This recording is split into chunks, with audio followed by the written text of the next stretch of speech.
नमस्कार दोस्तों, आपका स्वागत है हमारे YouTube चैनल पर प्रीत वर्मा पे। और आप सभी के लिए हमने अभी तक जो वीडियो बनाई हैं वो विधिशास्त्र और कॉन्स्टिट्यूशन पे, और हमारे रोहित सर जो आपको पढ़ा रहे हैं वो पराक्रम लिखित अधिनियम 1881 पढ़ा रहे हैं। तो हमने जो विधिशास्त्र की जो वीडियो आपको 5 हमारे लेक्चर हो गए हैं और छठा ही हमारा लेक्चर है जो विधिशास्त्र पे है, और इसमें हम आपको बताएंगे ऐतिहासिक विचारधारा, हिस्टोरिकल स्कूल के बारे में बात करेंगे। और दोस्तों, जो भी आपको डाउट है, जो भी आपकी समस्याएं हैं, वो हमें कमेंट बॉक्स में या हमारे टेलीग्राम चैनल पे आप बता दें और उसको सुधार किया जाएगा। तो एक बार हम जब आपसे बात करने जा रहे हैं ऐतिहासिक विचारधारा, तो ऐतिहासिक विचारधारा में हम इन चीज़ों को देखेंगे कि ऐतिहासिक विचारधारा का जन्म कहाँ हुआ, ऐतिहासिक विचारधारा को कितने भागों में बांटा गया, और हम देखेंगे कि ऐतिहासिक विचारधारा के जो मुख्य मुख्य बिंदु हैं वो कौन से हैं, ऐतिहासिक विचारधारा के विधिशास्त्री कौन कौन से हुए, और हम यहाँ पे ये भी बात देखेंगे कि ऐतिहासिक विचारधारा के अंदर कौन से ऐसे सिद्धांत हैं जिनके बारे में आपके पीसीएसजे, यूपी, एपीयू और आप देखते हैं यूजीसी नेट में किस तरीके से क्वेश्चन बन रहा है। ऐसे जितने भी क्वेश्चन हैं वो सारे क्वेश्चन हिस्टोरिकल स्कूल से एक ही वीडियो में कवर होने वाली हैं। और आप धैर्यपूर्वक अगर पूरी वीडियो एक बार देख ले रहे हैं, आपको हिस्टोरिकल स्कूल से एक भी क्वेश्चन जो आपसे ऐसा नहीं होगा कि आप उसको कर नहीं सकते हैं। फिर मैं आपको बता रहा हूं कि ऐतिहासिक विचारधारा में जो बात की जाएगी कि इंडियन कॉन्स्टिट्यूशन, भारतीय विधि में वो किस तरीके से ऐतिहासिक विचारधारा को संरक्षित किया गया है और उसको विधि के रूप में मान्यता प्रदान की गई है। तो ये सारी बातें हम देखते हैं और शुरुआत करते हैं कि ऐतिहासिक विचारधारा यानी कि हिस्टोरिकल स्कूल की।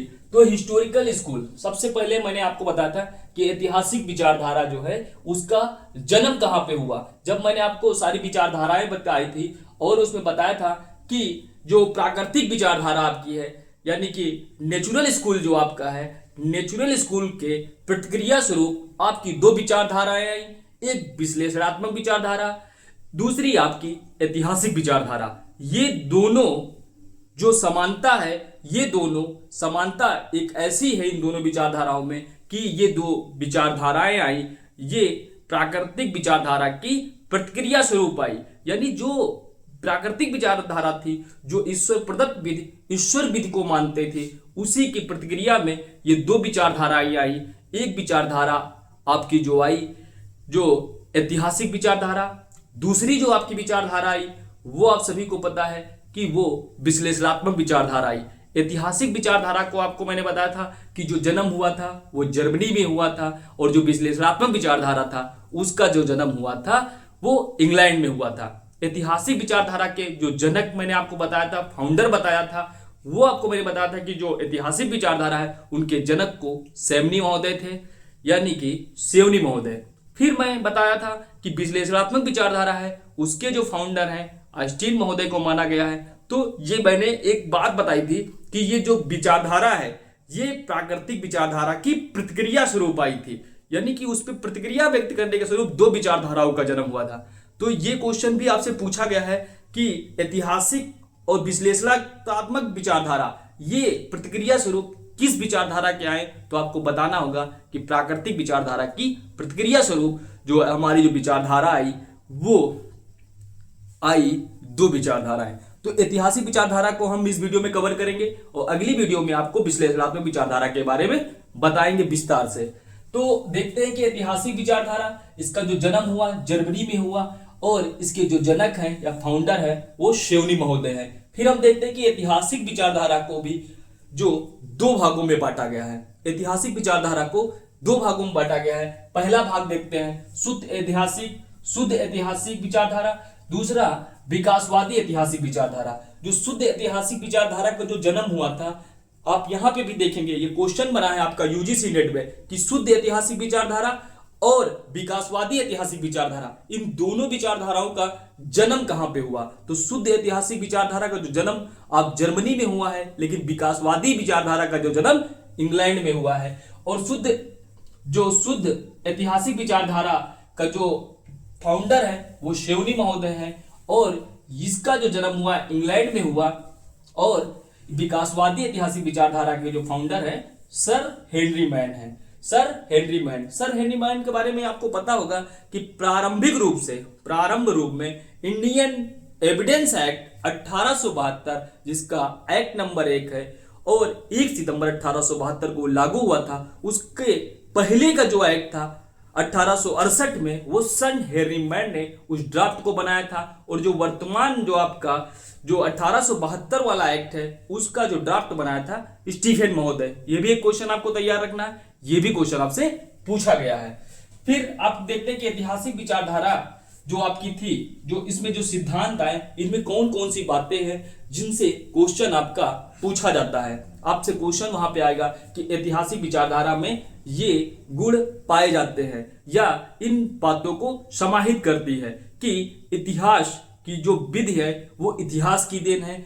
विधि जो है पाई जाती है, बनाई नहीं जाती है।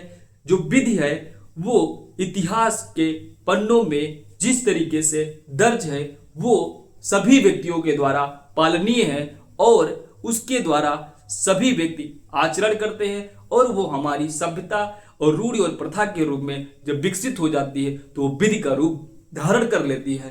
तो विधि बनाई नहीं जाती है, विधि हमारे समाज में पाई जाती है। ऐसा ऐतिहासिक विचारधारा के शास्त्रियों का मानना था। फिर हम देखते हैं कि इन्होंने पहली बात कही कि विधि पाई जाती है, बनाई नहीं जाती है, विधि का निर्माण नहीं किया जा सकता है, बल्कि कानून समाज में पाया जाता है। ऐतिहासिक विचारधाराओं के लोगों को ये मानना था कि विधि पाई नहीं जाती है, बनाई जाती है, विधि का निर्माण नहीं किया जा सकता है, बल्कि कानून समाज में पाया जाता है। ऐसी बात ऐतिहासिक विचारधारा के लोगों ने कही, यानी इस शास्त्रियों ने यहाँ पे ये बात कही। दूसरी बात इन्होंने कहा कि जो विधि है इतिहास की उपज है। आपको किस विधि शास्त्र की विचारधाराओं में कहा गया कि जो विधि है इतिहास की उपज है, तो आपको ऑप्शन उसका आंसर देना है जो ऐतिहासिक विचारधारा में ऐसी बात कही गई। तीसरा पॉइंट देखती हैं, और तीसरा जो पॉइंट है वो पावर बिल की बात करता है कि जो यहां पे कहा गया है कि जो इतिहास में जो ऐतिहासिक विचारधारा के लोगों का मानना था कि ऐसा जो भी विधि है वो विधि में जो पावर है, जो शक्ति है, वो जनता में है। यानी कि जनता में पावर है। जनता ने अपने ऊपर जो भी व्यक्ति विधि का पालन नहीं करता है तो उसको दंड देने की शक्ति जनता की है, समाज का है, न कि विधि का। तो वो जो समाज में जो बल है, जो शक्ति है, जो पावर है, वही आपको समाज में अच्छे आचरण करने के लिए मजबूर करता है। और वो हमारी अगर कोई विधि बनती है तो विधायिका उस रूढ़ि और प्रथा को अपने विधायन में स्थान देता है। अगर तो इस तरीके से इन्होंने कहा कि जो रूढ़ि और प्रथा है, जो रूढ़ि और प्रथा है, तीसरी बात इन्होंने कही कि रूढ़ि और प्रथा है एक्ट से सर्वश्रेष्ठ होता है। यानी इन्होंने इस ऐतिहासिक विचारधारा के शास्त्रियों का मानना था कि रूढ़ि और प्रथा विधायन से सर्वश्रेष्ठ होते हैं। यानी जो संसद या संप्रभु द्वारा जो विधि बनाई जाती है, जो राज्य द्वारा विधि बनाई जाती है, उससे रूढ़ि और प्रथा जो होती है वो श्रेष्ठ होती है। ऐसा इस विचारधारा के शास्त्रियों द्वारा कहा जाता था। पांचवा यहाँ पे बात कहा कि विधि सार्वभौमिक बाध्य नहीं होती है, विधि का राष्ट्रीय स्वरूप होता है। यानी कि इन्होंने कहा कि जो विधि है सार्वभौमिक इसका स्वरूप नहीं होता है, इसका एक राष्ट्रीय स्वरूप होता है और ये राष्ट्रीय स्वरूप होने के कारण लोगों के द्वारा मान्य होती है। यानी कि विधि सार्वभौमिक बाध्य नहीं होती है, विधि का राष्ट्रीय स्वरूप होता है। इस बात में ये ऐतिहासिक विचारधारा के शास्त्रियों का मानना था, उनका कहना था कि विधि पूरे रूप से, मतलब जो विधि होती है, जो ऐतिहासिक विधि होती है, जो इतिहास की विधि होती है, जो समाज में पाई जाती है विधि, वो एक जगह पे, एक राष्ट्र में एक प्रथा और रूढ़ के आधार पर उस क्षेत्र के लिए, उस सौर क्षेत्र के लिए ऐसी प्रथाएं और ऐसी विधियां लागू होती है, ना कि सार्वभौमिक रूप से संपूर्ण विश्व के लिए एक तरीके की रूढ़ी और प्रथा। जरूरी नहीं है कि ऐसी कोई प्रथा हो, ऐसी कोई रूढ़ी हो जो सार्वभौमिक रूप से पूरे विश्व पे लागू हो। इनका मानना था कि एक राष्ट्र में एक तरह की प्रथा होगी और उस प्रथा और रूढ़ी को उस देश और उस राष्ट्र के द्वारा माना जाता होगा, ऐसा ऐतिहासिक विचारधाराओं के भी शास्त्रियों को मानना था। और आप इस बात को देखते भी हैं, उदाहरण स्वरूप भी समझ सकते हैं। अगर भारत में शादी जो है आपकी हिंदू मैरिज एक्ट की सेक्शन 7 में आपने देखा है कि वहां पे प्रावधानित किया गया है कि हिंदू मैरिज एक्ट की सेक्शन 7 विवाह एक संस्कार है और सप्तपति जो उसका 7वां फेरा है वो प्रथा अनिवार्य है शादी के लिए। तो एक तरीके से देखा क्या विश्व में सभी जगह आप सप्तपति विवाह में को देखते हैं, तो जवाब आएगा कि नहीं, वो हिंदुओं के ऊपर ऐसी प्रथा लागू होती है। तो ऐतिहासिक विचारधारा के भी शास्त्रियों का यह मानना है और यह कहना है कि जो भी विधि है वो विधि राष्ट्र के लिए एक होती है, ना कि संपूर्ण देश के लिए या सार्वभौमिक रूप से वो सभी पर नहीं लागू होती है। वो एक राष्ट्र की और उस राष्ट्र पे लागू होने वाली विधि ऐतिहासिक विधि होती है। फिर इन्होंने बताया कि जो ऐतिहासिक विधि है इसमें जो दबाव होता है, इसमें शक्ति होता है। ऐतिहासिक विधि को हम क्यों मानते हैं? तो इन्होंने कहा कि ऐसी विधि को हम इसलिए मानते हैं क्योंकि समाज में वो ऐसे आचरण, ऐसी बातें सब पालनीय हैं, लोग उसको आचरण में मान ले रहे हैं, तो सामाजिक दबाव के कारण हम विधि का पालन करते हैं, ना कि संप्रभु के दबाव से। इस विचारधारा का मानना था विधि पाई जाती है, बनाई नहीं जाती। यानी कि जो विधि पाई जाती है और उसको हम अगर मानते हैं तो वो केवल सामाजिक दबाव होता है, ना कि संप्रभु का दबाव। तो इस तरीके से ये बताते हैं इस शास्त्री, इधर के जितने भी ऐतिहासिक विचारधारा के विचारधारी हैं, उनका कहना है कि समाज के दबाव की वजह से हम विधि को मानते हैं। फिर यहाँ पे बात करते हैं, इन्होंने जो बात कही कि जो दबाव है वो आपको देखना है कि अलग अलग विधियों में कहाँ पे दबाव क्या है। तो प्राकृतिक विचारधारा के लोगों का मानना था कि हम विधि का पालन इसलिए करते हैं क्योंकि वो ईश्वर द्वारा बनाई गई विधि है। अगर हम प्राकृतिक विचारधारा का पालन नहीं करते हैं तो उसके लिए दंड हमें ईश्वर देगा। यानी कि आप इस विचारधारा के लोगों का जो मानना था प्राकृतिक, उसमें आपने दबाव देखा कि ईश्वर का दबाव है, यानी ईश्वर की एक तरीके से दंड की व्यवस्था है जो अगर प्राकृतिक विधि को नहीं मानेगा। फिर ऐतिहासिक विचारधारा के भी शास्त्रियों को जैसे आपने देखा कि समाज का दबाव होता है। विश्लेषणात्मक विचारधारा के भी शास्त्रियों को मानना था कि जो विधि होती है अगर उसको कोई व्यक्ति नहीं मानता है तो संप्रभु आपको दंडित करता है और संप्रभु आपसे उस विधि का पालन करवाता है। फिर हम देखते हैं कि जो फंडामेंटल राइट है आपके भारतीय संविधान में भाग 3 में दिए गए, उसके पीछे किसका दबाव है, वो हम लोग क्यों मानते हैं या राज्य क्यों मानने के लिए बाध्य है। तो देखते हैं कि अगर आर्टिकल 13 कहता है कि संविधान पूर्व विधियां, संविधान पश्चात विधियां अगर किसी भी मात्रा तक अगर आपसे फंडामेंटल राइट को छीनती हैं तो वो उस मात्रा तक शून्य है, और उसके लिए अगर आपका फंडामेंटल राइट विधियां छीनती है तो उसके लिए आप सुप्रीम कोर्ट और हाई कोर्ट में आप जा सकते हैं। और सुप्रीम कोर्ट आर्टिकल आपको पता है 32 है और हाई कोर्ट का जो आर्टिकल है 226 है। तो इस तरीके से देखा कि जो फंडामेंटल राइट है, ऐतिहासिक विचारधारा है और विश्लेषणात्मक विचारधारा है और प्राकृतिक विचारधारा, इनमें आपने दबाव देख लिया। फिर हम बात करते हैं भारतीय संविधान का भाग 4। भाग 4 में आपकी बात की गई है डीपीएसपी की, यानी कि वहां पे बात की गई है राज्य के नीति निर्देशक तत्व।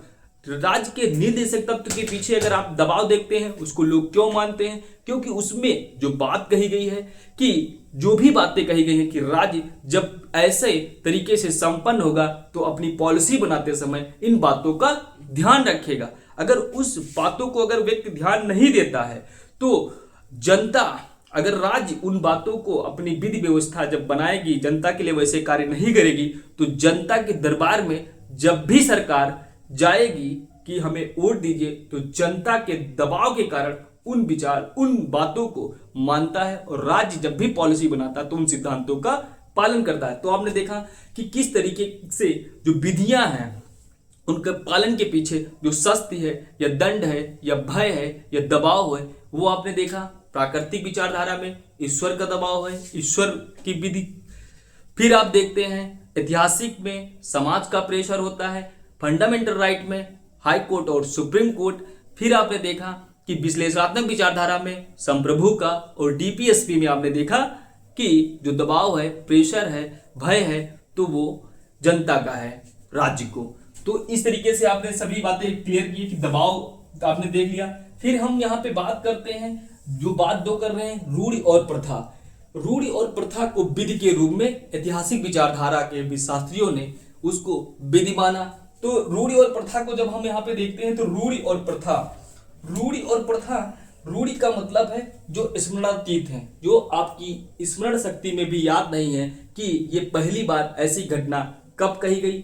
आप एग्जाम्पल के रूप में देख रहे हैं कि भारत में कुछ जगहों पे यह परंपरा है कि वर पक्ष के यहाँ कन्या पक्ष विवाह का प्रस्ताव लेकर आता है। तो क्या कोई भी व्यक्ति ये बता सकता है कि पहली बार, कि कोई भी व्यक्ति ये बता सकता है कि पहली बार ऐसा कौन सा व्यक्ति था जो कन्या पक्ष से वर पक्ष के वहां विवाह का रिश्ता लेकर गया है? या आप कोई भी व्यक्ति ये बता सकता है कि हिंदू धर्म में जो बहुत से लोग हैं जो माथे पे टीका लगाते हैं, तिलक लगाते हैं, कोई बता सकता है कि पहली बार वो कौन सा व्यक्ति था जिसने अपने माथे पे टीका लगा? तो ये परंपरा है, यानी कि जो बहुत ज्यादा दिनों से बातें चली आ रही हैं, जो हमारे स्मरण में भी नहीं रह गई कि ये कब हुआ था। तो ऐसी बातों को हम रूढ़ के रूप में देखते हैं। प्रथा रूढ़ से थोड़ी नहीं होती है। प्रथा जो एक जगह पे आपको देखी जाएगी, बहुत बड़े समाज में उस तरीके की बातें आप देखेंगे। प्रथा और रूढ़ को इसीलिए भारतीय संविधान के आर्टिकल 13 में विधि के रूप में स्थान दिया गया है। फिर आप देखते हैं कि विधि जो है, यहां पे बात की गई है कि विधि जो है तथ्यों में राष्ट्रीय लोक चेतना ऐसा तथ्य है जिस पर विधि का स्वरूप निर्भर करता है।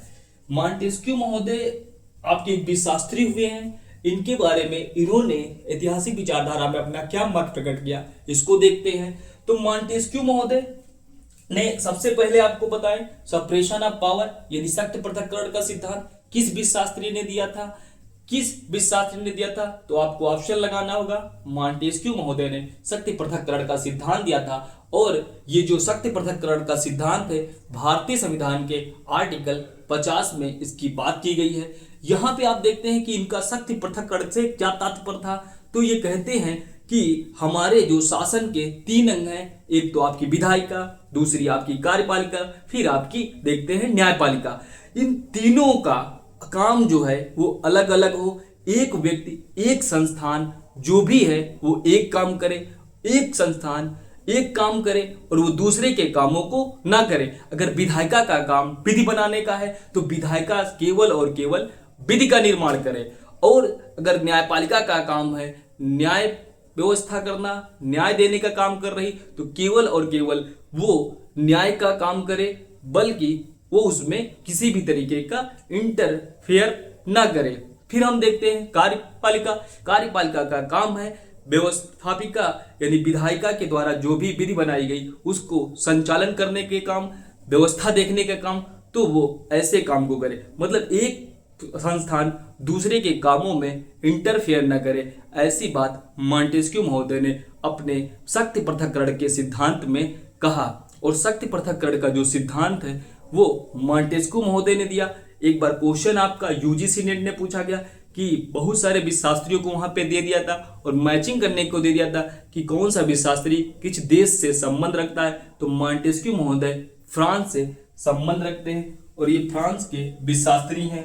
और इन्होंने ऐतिहासिक विचारधारा में क्या कहा ये देखते हैं। इन्होंने कहा कि विधि तथ्यों में राष्ट्रीय लोक चेतना ऐसा तथ्य है जिस पर विधि का स्वरूप निर्भर करता है। इनका कहना था कि विधि तथ्यों में राष्ट्रीय लोक चेतना ऐसा तथ्य है जिस पर विधि का स्वरूप निर्भर करता है। जो राष्ट्रीय चेतना है, जो राष्ट्रीय चेतना है, वही लोगों की जो राष्ट्रीय चेतना है अपने राष्ट्र के लिए, वही विधि तत्वों पर निर्भर करता है। यानी कि विधि के तत्वों में हम क्या देखेंगे, हमारी अगर कोई राष्ट्रीय चेतना है अगर हम देखते हैं तो वही हमारे जो विधि बनाई जाती है या विधि होती है वही उस पर निर्भर करती है। हमारी राष्ट्रीय चेतना के आधार पर हम विधि का निर्माण करते हैं। जैसे कि हम आपको एग्जाम्पल देते हैं जो मॉन्टेस्क्यू महोदय करते हैं कि अगर हम अपने भारतीय संविधान को देखते हैं, भारतीय संविधान को हमने देखा कि भारतीय संविधान का जो फेडरलिज्म है या संघवाद है वो अपने तरीके का, अपनी परिस्थितियों के अनुसार बनाया गया संघवाद है। वो ना तो अमेरिका की तरह संघवाद है, ना कि वो अन्य देशों की तरह संघवाद है। हमारा जो कॉन्स्टिट्यूशन है वो अपनी व्यवस्था के अनुसार अपने देश की स्थितियों और परिस्थितियों को ध्यान में रखते बनाया गया कानून है। यानी कि उसमें हमारी राष्ट्रीय भावना थी और उसी राष्ट्रीय भावना को, उस समय जो हमारी राष्ट्रीय भावना रही, वही हमारे संविधान निर्माताओं द्वारा उसमें पिरोया और अपने तरीके का विश्व का सबसे बड़ा संविधान और एक अनूठा दस्तावेज बनाया जो हमारा बहुत हद तक आज भी सफल है। तो इनका इसी तरीके से कहना है कि विधि तथ्यों में राष्ट्रीय लोक चेतना ऐसा तथ्य है जिस पर विधि का स्वरूप निर्भर करता है। फिर इन्होंने क्या कहा, इन्होंने एग्जाम्पल दिया कि जो विधि है वो एक तरीके से, जिस तरीके से एक जलवायु होती है एक स्थान की, उसी तरीके से एक स्थान विशेष की विधि भी हो सकती है। यानी कि ये क्वेश्चन एक बार पूछा गया यूजीसी टेट में कि जलवायु या स्थानीय विधियों की बात किस विशास्त्रियों ने कहा कि जिस तरीके की एक जगह पर मौसम होता है, जलवायु होता है, उसी तरीके से आप अलग अलग स्थान की आप देखेंगे कि वहाँ की प्रथा और रूढ़ी अलग अलग हो सकती है। तो उस हिसाब से वहाँ के लोगों के लिए वो विधि का काम करेगी। ये बात कही है मॉन्टेस्क्यू महोदय ने। फिर मैं देखता हूँ बर्क महोदय विशास्त्री हुए। बर्क महोदय ने क्या कहा है ऐतिहासिक विचारधारा के बारे में, तो देखते हैं कि विधि एक क्रमिक एवं जैविक प्रक्रिया की देन है। विधि क्या है? एक क्रमिक एवं जैविक प्रक्रिया की देन है, इसलिए उसका अध्ययन ऐतिहासिक पृष्ठभूमि में किया जाना चाहिए। इनका मानना था कि जो विधि एक क्रमिक एवं जैविक प्रक्रिया की देन है। एक तरीके से ये विधि जो है क्रमिक प्रक्रिया के द्वारा हुआ है, ये जैविक प्रक्रिया के द्वारा इसका निर्माण हुआ है और इसलिए इसका अध्ययन ऐतिहासिक पृष्ठभूमि में किया जाना चाहिए। इनका कहना सही है बहुत हद तक कि जो एक प्रक्रिया होती है उस प्रक्रिया के अंतर्गत कोई भी समाज बनता है, उसी प्रक्रिया के द्वारा वो बनाया जाता है।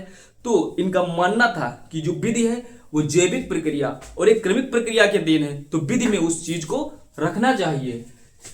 ये बात बर्क महोदय ने कहा है। इन्होंने वर्ड यूज किया है क्रमिक एवं जैविक प्रक्रिया। आपको याद रखना है क्रमिक और जैविक प्रक्रिया जैसे ही बात आएगी तो हमें वहां पे लगाना ऑप्शन होगा बर्क महोदय। फिर ह्यूगो एक विशास्त्री हुए।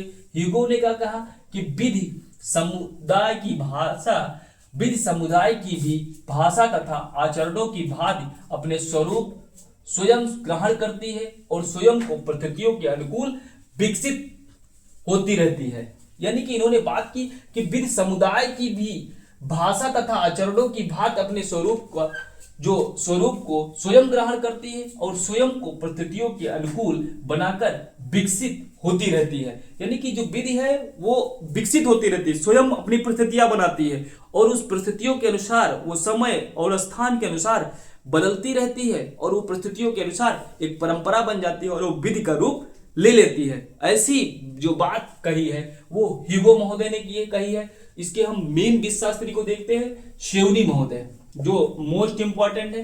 यहां से क्वेश्चन हर बार आपसे पूछा जाता है, आपको बहुत अच्छे से तैयार करना है। मैंने एक भी पॉइंट नहीं छोड़ा है जो आपको यहाँ पे ना बताया जाएगा। पहली बात यहाँ पे की कि शेवनी महोदय जर्मनी के हैं, इन्होंने लोक चेतना का सिद्धांत दिया।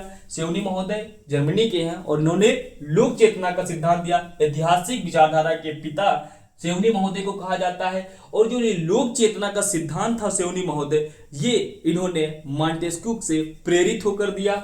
और यहाँ पे जो लोक चेतना, जो ये शब्द है शेवनी का, जो सिद्धांत को लोक चेतना नाम दिया इनके शिष्य पुस्ता ने दिया और इसने बताया कि सोचने समझने की जो क्षमता है वही व्यक्ति के अंदर लोक चेतना है। फिर इसका जो देखते हैं कि इनका जो प्रभाव रहा शेवनी के ऊपर, किस विशास्त्रियों का प्रभाव रहा। एक बार क्वेश्चन यूजीसी नेट ने पूछा गया कि जो शेवनी का लोक चेतना सिद्धांत है ये शेवनी के ऊपर किन विशास्त्रियों का प्रभाव रहा, तो वहां पे आप देखते हैं कि मॉन्टेस्क्यू, ह्यूगो और बर्क, ये ऐसे तीन विशास्त्री हुए हैं। अगर चौथा कोई विशास्त्री वहां पे आप देखेंगे तो आपको वही ऑप्शन से बाहर करना है। एक तो मॉन्टेस्क्यू, ह्यूगो और बर्क, इनका शेवनी का के ऊपर इन विधिशास्त्रियों का प्रभाव रहा। फिर हम देखते हैं कि इन्होंने क्या बताया। सेवनी ने जो बातें कही, सेवनी ने जो ऐतिहासिक विचारधारा के फाउंडर माने जाते हैं, ऐसी कौन सी परिस्थितियां रही कि सेवनी ने विधि को बताया कि विधि पाई जाती है, बनाई नहीं जाती है। क्यों ऐसा कहा? तो इसकी एक घटना है कि जिस समय जर्मनी और फ्रांस में क्रांति हो रही थी और जर्मनी के लोगों ने भी बहुत ज्यादा अविश्वास हो रहा था और जर्मन में विरोध हो रहा था, क्योंकि वहां के जो संप्रभु थे वो विधि बनाकर लोगों पर एक तरीके से थोप रहे थे। तब वहां पर सेवनी महोदय ने पुरजोर उस बात का विरोध किया और कहा कि जो भी व्यक्ति जो जर्मनी के निवासी है, उनकी कुछ सभ्यताएं हैं, उनकी कुछ प्रथाएं हैं, उनकी कुछ रूढ़ियां हैं, वो व्यक्ति उन्हीं बातों को मानते चले आ रहे हैं। तो व्यक्तियों के साथ किसी भी तरीके से ऐसी विधि ना बनाई जाए संप्रभु के द्वारा जिससे उन सभी को पालन करने में कठिनाई हो। तो वहां पे सेवनी ने जो विधि का संहिताकरण का विरोध किया कि विधि का संहिताकरण नहीं किया जा सकता है, विधि रूढ़ि और प्रथा के रूप में समाज में पाई जाती है और संप्रभु के पास ऐसा कोई अधिकार नहीं है कि वो विधि को बनाए। ये बात सेवनी महोदय ने कही और सेवनी महोदय की जो इन्होंने आगे जो बात कही कि कानून को बनाया ना जाए, यानी कि संहिताकरण का इन्होंने विरोध किया। और इसी बात के लिए जो इन्होंने संहिताकरण का विरोध किया, तो इसके जो विरोधी व्यक्ति थे, एक थीबार्ड महोदय थे, इन्होंने कहा कि नए कानून बनाने चाहिए और संहिताकरण करना चाहिए। तो इनको सेवनी का विरोधी के रूप में पूछा गया कि सेवनी के कौन व्यक्ति थे जो विरोधी थे। तो थीबार्ड महोदय हैं जो सेवनी के विरोधी थे। सेवनी संहिताकरण के पक्षकार नहीं थे, वो विधि को रूढ़ि और प्रथा के रूप में देखते थे। तो वो चाहते थे कि विधि को किसी भी तरह से संहिताकरण करके या संप्रभु के द्वारा थोपा नहीं जा सकता है। तो उसके लिए यहाँ पे जो थीबार्ड महोदय थे वो कहते थे कि नए नए कानूनों का सृजन किया जाना चाहिए जनता के लिए और नए नए कानूनों का सृजन करके उनका संहिताकरण किया जाना चाहिए। तो ये थीबार्ड महोदय के जो है विरोधी माने जाते हैं। फिर हम देखते हैं कि सेवनी की विधि में क्या कौन सी बातें हैं। तो विधि तर्क बुद्धि का उपज नहीं, इतिहास की देन है। सेवनी महोदय ने एक बात कही कि जो विधि है वो जो तर्क बुद्धि की उपज नहीं है, तर्क बुद्धि की उपज नहीं है, ये केवल इतिहास की देन है। ये बात सेवनी महोदय का एक बार स्टेटमेंट पूछा कि सेवनी महोदय ने कौन से ऐसा विधिशास्त्री है जिसने कहा है कि जो विधि है वो तर्क बुद्धि की उपज नहीं है, वो इतिहास की देन है। तो आपको ऑप्शन करना होगा कि वो उस बात कही है सेवनी महोदय ने। फिर आप ये कहते हैं कि भाषा जिस तरीके से इन्होंने कहा कि जिस तरीके से भाषा का विकास हुआ है, जिस तरीके से भाषाएं आई हैं, बोलियां आई हैं, उसी प्रकार से हमारी जो विधि है वो भी आई है और धीरे धीरे ये विकसित हुई है। ये भी बात सेवनी महोदय ने कहा है। फिर इन्होंने कहा कि जो विधि है, विधि का जो पालन जो लोग करते आ रहे हैं, इतिहास में जो भी प्रथाएं रही हैं उनका लोग शांतिपूर्वक शांत भाव से पालन करते आ रहे हैं। तो इसलिए जो विधि है वो प्रथा और रूढ़ी ही है।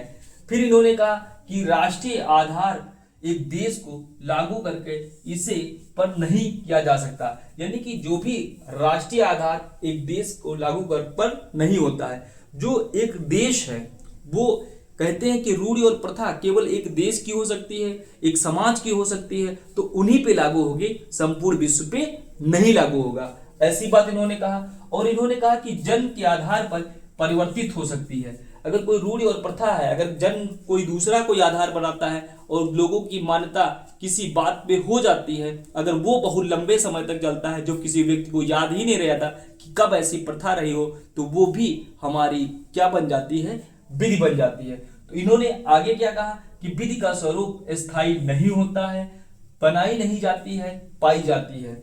इन्होंने जो समाज में दबाव की बात की, तो इन्होंने अधिनियम को जो है श्रेष्ठ नहीं माना और इन्होंने जो रूढ़ी और प्रथा को श्रेष्ठ माना। फिर इन्होंने कहा कि जनता में जो भी लोग हैं, जो भी जनता है, वो जो भी विधि उस पे बनाकर संप्रभु थोप देता है, उस विधि को जनता अगर उनके रूढ़ि और प्रथा के अनुसार नहीं होती तो जनता उस विधि को नहीं मानती है। ये भी बात किसने कही? सेवनी महोदय ने कहा। अब हम देखते हैं कि सेवनी महोदय का योगदान क्या है। तो सेवनी महोदय ऐतिहासिक विचारधारा के पिता कहे जाते हैं और ये समाजशास्त्रियों से पूर्व समाजशास्त्री कहे जाते हैं। तो ये इनका योगदान हो गया। फिर हम देखते हैं कि इनके जो सिद्धांत की आलोचना कौन से भी शास्त्रियों ने की। तो एक डायस महोदय हैं, रास्कोपाउंड महोदय हैं, स्टोन महोदय हैं। ये क्वेश्चन आपसे ब्लैक स्टोन महोदय, आप रास्कोपाउंड को देख लेंगे और डायस महोदय, इन्होंने जो है सेवनी का आलोचना की। इन्होंने कहा कि जो सेवनी है कानून विरोधी है, विधायन विरोधी है, इसलिए मतलब जो सेवनी है वो कानून विरोधी है, विधायन विरोधी है, इसलिए जो सेवनी के द्वारा जो विधि पाई जाने वाली बात है वो बहुत हद तक सही नहीं है। ये बात कही डायस ने और इन्होंने प्रथा का, लेकिन इन्होंने भी कुछ हद तक प्रथा का समर्थन किया। फिर आपके रास्कोपाउंड है, इन्होंने कहा कि जो सेवनी का है, जो सेवनी ने विधि पाई जाने की बात कही है, जो लोक चेतना इनका सिद्धांत है, ये निराशावाद को जन्म देता है। यानी कि पाउंड महोदय ने कहा कि सेवनी का जो लोक चेतना का सिद्धांत है, विधि पाई जाने की जो बात है बनाई नहीं जाती, ये निराशावाद को जन्म देता है। फिर स्टोन महोदय ने कहा कि लोक चेतना एक अद्वितीय अवसरवादी सत्य है। लोक चेतना अद्वितीय अवसरवादी सत्य है, ये एलन ने कहा इनके सिद्धांत पे टिप्पणी करते हुए। फिर हम देखते हैं कि स्टोन महोदय ने आइंस्टीन पर भी, एलन महोदय ने भी इन सभी आइंस्टीन पे टिप्पणी किया था कि आइंस्टीन विधिशास्त्र का ताड़ का वृक्ष है। ये भी आपको याद रखना है आलोचनाओं में कि विश्लेषणात्मक विचारधारा के विधिशास्त्री आइंस्टीन को जो किस विधिशास्त्री ने ये कहा था कि वो ताड़ का वृक्ष है, तो बताया था वो एलन महोदय ने। फिर हम देखते हैं एक जो विशास्त्री हेनरी मैन ने लोक चेतना के सिद्धांत की किस तरीके से आलोचना की। लोक चेतना विचारों, विश्वासों, संस्थाओं, मानव प्रक्रिया में उत्पन्न एक अंधविश्वासों का संग्रह है। किस विशास्त्री ने कहा है कि जो लोक चेतना है वो विश्वास, विचार, धर्म और मानव प्रक्रिया से उत्पन्न एक अंधविश्वास है। तो ये बात कही थी इनकी सेवनी का विरोध करते हुए, टिप्पणी करते हुए हेनरी मैन महोदय ने। फिर हम देखते हैं एलन महोदय को। एलन महोदय ने क्या कहा लोक चेतना के विरोध में कि सुधारात्मक प्रथा के हाथों में हथकड़ी है। यानी जो सेवनी की जो विधि है वो लोक चेतना की जो बात करते हैं वो सुधारात्मक प्रथाओं के हाथों में एक तरीके से हथकड़ी लगाने का काम करते हैं। ये बात एलन महोदय ने कहा। ये बात मोस्ट इंपॉर्टेंट है, बहुत सी जगह पे आपको नहीं मिलेगा ये कंटेंट। एक बार आप सभी इसको 2 से 3 बार सुनना और मैं यकीन मानते हूँ कि इसके अलावा आपके क्वेश्चन ऐतिहासिक विचारधारा या विश्वास में जो भी मैं आपको पढ़ा रहा हूँ वो बहुत मेहनत से निकाला गया कंटेंट है और आप बहुत गंभीरता के साथ इन चीजों को समझिए। फिर देखते हैं कि पुष्ता महोदय ने क्या कहा कि विधि समय परिवर्तन, जो विधि है समय और परिस्थिति के आधार पर परिवर्तित होती रहती है। पुष्ता महोदय एक विशास्त्री हैं इस शाखा के। इन्होंने कहा कि विधि समय परिस्थिति के अनुसार परिवर्तित होती रहती है। किस तरीके से विधि समय और परिस्थिति के अनुसार परिवर्तित होती रहती है? इनका मानना है कि जो विधि है वो हमेशा बदलती रहती है। एक समय एक कोई परिस्थिति ऐसी आएगी तो जो आज विधि सही है वो कल विधि सही नहीं होगा। इसका एग्जाम्पल है कि जब हमारे संविधान निर्माता हैं, जब हमारे संविधान को बना रहे थे, उन्होंने देखा कि आज जो हमारा संविधान इतना बड़ा डॉक्यूमेंट जो हमने 395 अनुच्छेद, एक उद्देशिका, 8 अनुसूचियों का जो बना रहे हैं, शायद जब हमारा देश एक ऐसी स्थिति आ जाएगी तब ये हो सकता है सिद्धांत ऐसे हैं जो सभी जो उस समय के विकास के लिए जरूरी होंगे, लोक कल्याण के लिए जरूरी होंगे, इसलिए ये काम नहीं कर पाएगा।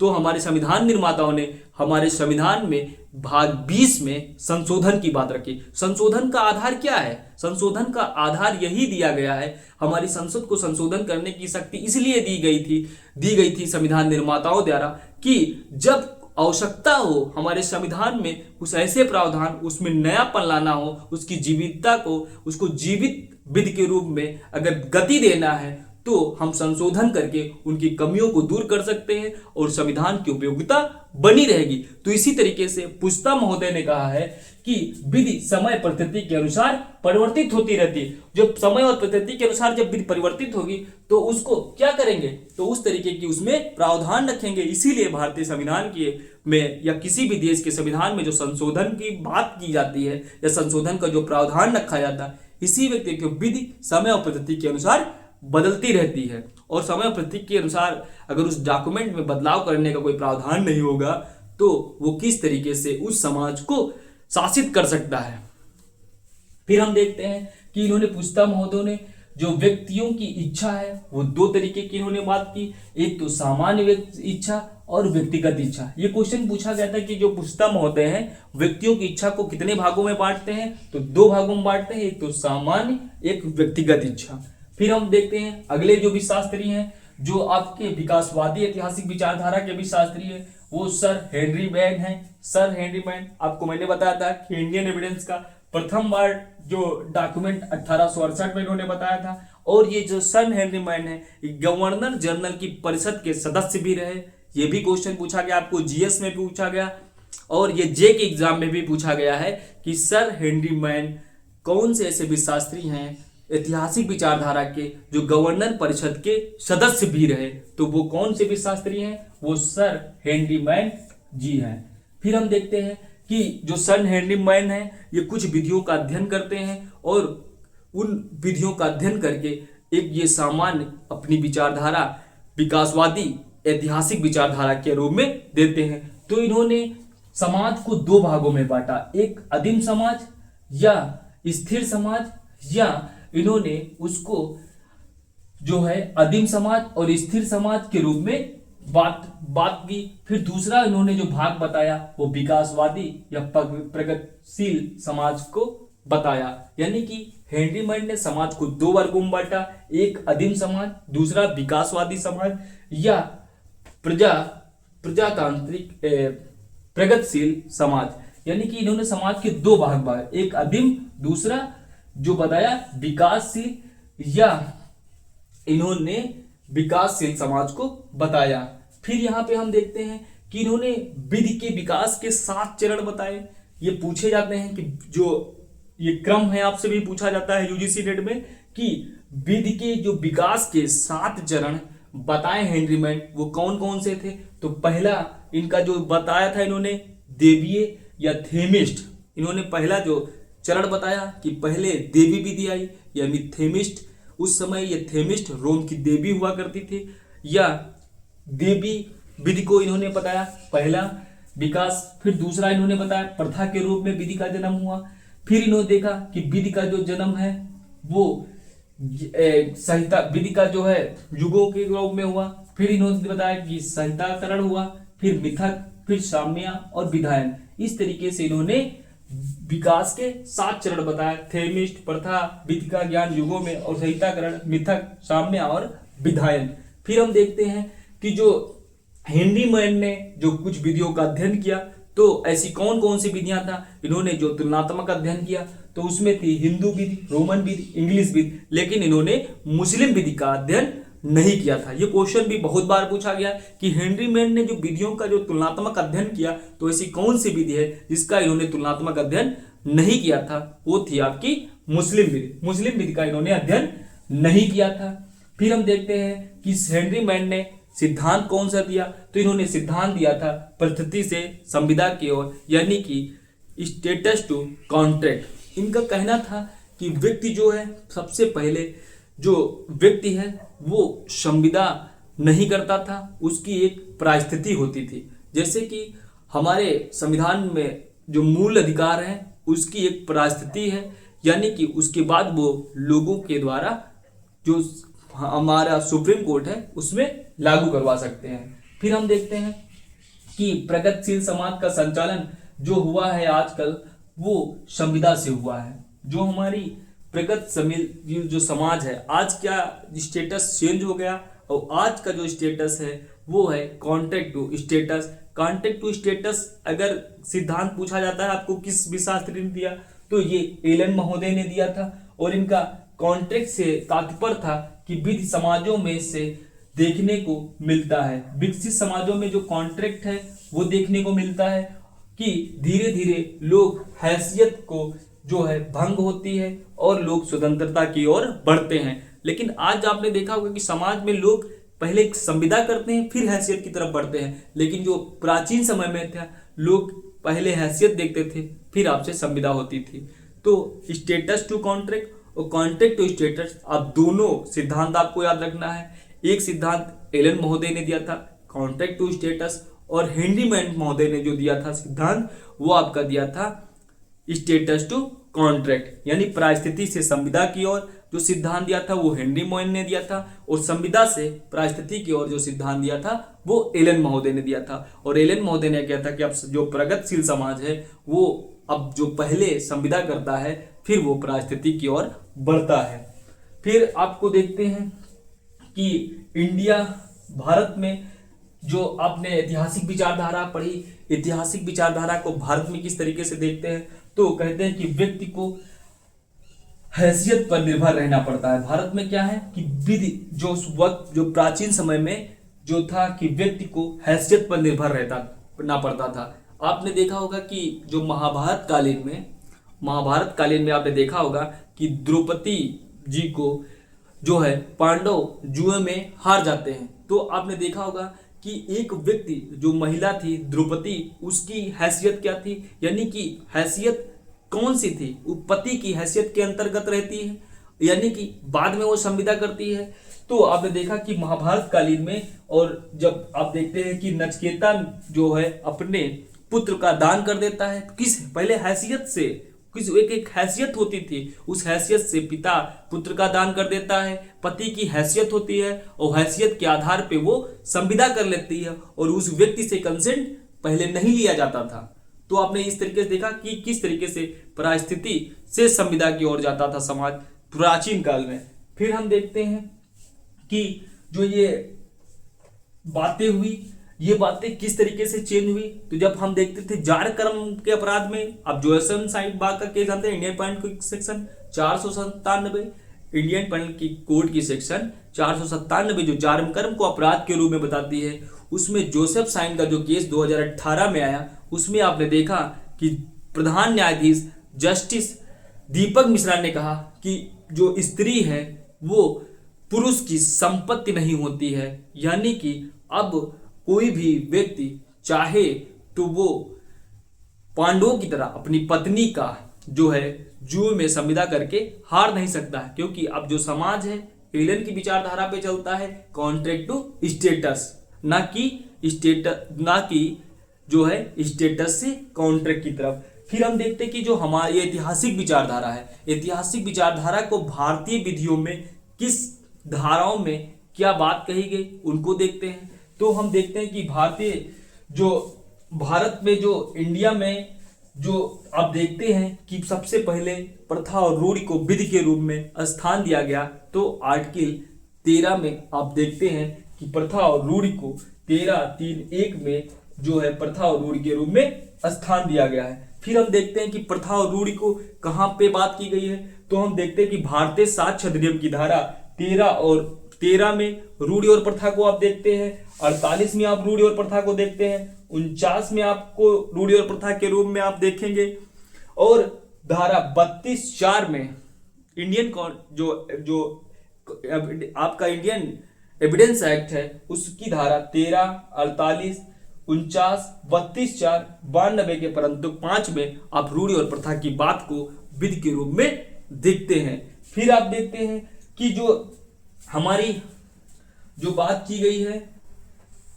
इंडिया जो मुस्लिम लॉ में भी अरब समाज के बहुत सी ऐसी रूढ़ी और प्रथा है, आज भी हमारा मुस्लिम समाज उसको मानता है, यानी कि रूढ़ी और प्रथा के रूप में आप विधि को देखते हैं, मुस्लिम विधि में भी स्थान दिया गया है। फिर हम देखते हैं कि हिंदू मैरिज एक्ट की किन धाराओं में रूढ़ी और प्रथा को संरक्षण दिया गया है, तो आप देखते हैं कि धारा 7 में रूढ़ी और प्रथा के रूप में विधि को संरक्षित किया गया है, विधि के रूप में माना गया है। फिर आप देखते हैं कि हिंदू मैरिज एक्ट की धारा जो है 5, 4 और 5 में रूढ़ि और प्रथा के रूप में, यानी प्रसिद्ध नातेदारी की वहां पे जब बात की गई है, जो सपिंड नातेदारी की बात की गई है, उसको भी रूढ़ि और प्रथा के आधार पर ही हमारी हिंदू मैरिज एक्ट में संरक्षण दिया गया है। फिर हम देखते हैं कि टीपीए में भी आप बात करते हैं कि ऐसा कोई सम व्यवहार जो हमारे बीच संपत्ति रूढ़ि और प्रथा के आधार पे हस्तांतरण की बात करता है तो वहां पे टीपीए की विधि लागू नहीं होगी। फिर हम बात करते हैं कि इंडियन कॉन्ट्रैक्ट एक्ट के जो आप देखते हैं कि कॉन्ट्रैक्ट में भी रूढ़ि और प्रथा को संरक्षण दिया गया है। अगर किसी भी जगह पे कोई भी कॉन्ट्रैक्ट किया जाता है वहां पे वो रूढ़ि और प्रथा चली आ रही तो वहां पे इंडियन कॉन्ट्रैक्ट एक्ट नहीं लागू होगा। तो आपने देख लिया, एक बार हम रिवीजन कर ले रहे हैं कि रूढ़ि और ऐतिहासिक विचारधारा को आपने देखा कि ऐतिहासिक विचारधारा जो जर्मनी में उत्पन्न हुई, इसके फाउंडर हैं सेवनी महोदय। आपने ऐतिहासिक विचारधारा को दो भागों में देखा, एक तो शुद्ध ऐतिहासिक, दूसरा विकासवादी ऐतिहासिक। शुद्ध ऐतिहासिक में आपने देखा जो सेवनी महोदय और इसका जन्मदाता है, और विकासवादी जो है या आप देखते हैं कि विकासवादी के सर हेनरी मैन है। फिर आपने जो सिद्धांत देखे, फिर उसके बाद आपने देखा कि किस तरीके से जो दबाव है ऐतिहासिक विचारधारा में और फंडामेंटल राइट में, डीपीएसपी में, प्राकृतिक विचारधारा में, विश्लेषणात्मक विचारधारा में, इन सारे दबावों को आप देखें। फिर रूढ़ि और प्रथा में अंतर आपने देखा। फिर मॉन्टेस्क्यू ने विधि के बारे में क्या, सेपरेशन ऑफ पावर को देखा। फिर बर्क महोदय ने आपको क्रमिक और जैविक प्रक्रिया के बारे में बताया, वो आपने देखा। फिर ह्यूगो महोदय ने परिस्थिति और अनुकूलता की बात की। फिर आप सेवनी महोदय को देखते हैं कि ये फ्रांस में जो वहां पे चीजों को देखे उस हिसाब से संहिताकरण के विरोध में थे। और फिर उन्होंने थीबर्ट महोदय आए जो संहिताकरण की बात करते हैं। फिर हमने देखा कि सेवनी का जो हमारी ऐतिहासिक विचारधारा में योगदान किया है, इन्होंने समाजशास्त्रियों से पूर्व समाजशास्त्री कहा जाता है। फिर इनके आलोचना में डायस महोदय को देखा, रास्को पाउंड को देखा, स्टोन को देखा। फिर आपने हेनरी मैन को देखा। फिर आप एलन को देखें, पुस्ता ने क्या कहा, इन्होंने जो इच्छा को दो भागों में बांटा, सामान्य और व्यक्तिगत इच्छा। हेनरी मैन को आपने देखा, हेनरी मैन ने 1867 में एविडेंस एक्ट का जो निर्माण किया, इनके जो भाग समाज को दो भागा, आदिम भाग और विकासशील समाज के बारे में बांट बांटा। फिर हमने इनके विकास के क्रम को देखा कि थेमिस्ट, प्रथा, विधि, संहिताकरण, मिथक, साम्य और विधायन के रूप में। फिर आप परिस्थिति की संविदा की ओर आपने देखा कि इन्होंने सिद्धांत दिया। फिर हमने देखा कि एलन जो है वो कॉन्ट्रैक्ट टू स्टेटस की बात करते हैं। फिर हमने देखा कि भारतीय विधि में किस तरीके से है, तो इंडियन जो भारतीय कॉन्स्टिट्यूशन है, जो भारतीय संविधान है, उसमें बात आपने देखा 13 में विधि के रूप में संरक्षित किया गया है। फिर कॉन्ट्रैक्ट में हम देखते हैं उसके बात की गई है। फिर आपने देखा मुस्लिम विधि में भी ऐसी बात कही गई कि विधि को संरक्षित किया गया है, यानी विधि को स्थान दिया गया है। तो आपने इस तरीके से देखा कि पूरी ऐतिहासिक विचारधारा में जितनी भी बातें थी वो आप सभी की क्लियर हो गई होगी। तो दोस्तों, आप हमारी जो इतना अच्छे से वीडियो को देख पा रहे हैं और जो आपका साथ मिल रहा है वही हमारा मोटिवेशन है। और मैं विश्वास करिए कि आपके यूजीसी डेट में विधिशास्त्र, संविधान या जो भी हम सब्जेक्ट आपको पढ़ाएंगे वहाँ से जितने भी क्वेश्चन बन रहे हैं वो सारे क्वेश्चन आपको बताए जाएंगे। जो भी संभव है वो सारी चीज़ें आपको बताई जाएगी। बस आपको करना है कि केवल वीडियो को 1 से 2 बार सुनिए और कॉन्सेप्ट को समझिए। एक बार आपका कॉन्सेप्ट क्लियर हो गया तो यकीन मानिए आपका जो भी वहाँ पे बहुत ज़्यादा कठिन क्वेश्चन बनने वाला है वो भी सही होने वाला है, क्योंकि आपका कॉन्सेप्ट क्लियर हो चुका है। तो दोस्तों, आपसे हम विदा चाहते हैं। जय हिंद,